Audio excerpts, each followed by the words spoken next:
જય ગજાનન, જય માતાજી બધાને। આજે મારા શ્વેતાર ગજાનન ગણપતિ મહારાજના દર્શન કરાવું છું। ભાવથી બધા દર્શન કરજો। આજથી શ્રાવણ મહિનો ચાલુ થઈ ગયો છે। બધાને મારા હર હર મહાદેવ। શ્રાવણ મહિનાની અંદર થાય એટલું આપણાથી દાન પુણ્ય અને સત્કર્મ આપણે કરવું જોઈએ। એમાં પણ આ 4 દાન છે ને એ મહાદાન બતાવ્યા છે શ્રાવણ મહિનાની અંદર। જો તમારે મહાદેવની કૃપા જોતી હોય ને દરેક પ્રકારના ગ્રહ દોષમાંથી મુક્ત થવું હોય, બીમારીઓમાંથી, ઘરની અંદર કજિયા કંકાશમાંથી, તમને શારીરિક જે તકલીફો છે એમાંથી તમારે મુક્ત થવું હોય તો તમારે આ શ્રાવણ મહિનાની અંદર આ 4 કામ કરવા જોઈએ, 4 દાન દેવા જોઈએ।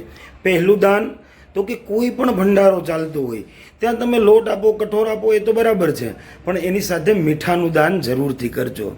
બીજું દાન, કોઈ પણ ગણપતિનું મંદિર હોય ત્યાં તમારે જઈ અને લાલ કલરના આસનનું દાન કરવું જોઈએ, એનાથી પણ તમને શાંતિ મળશે।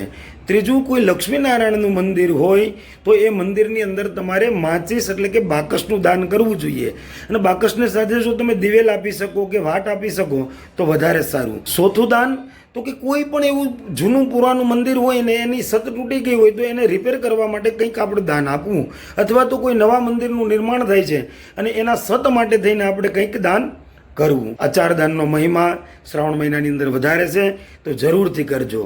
જય ગજાનન, જય માતાજી।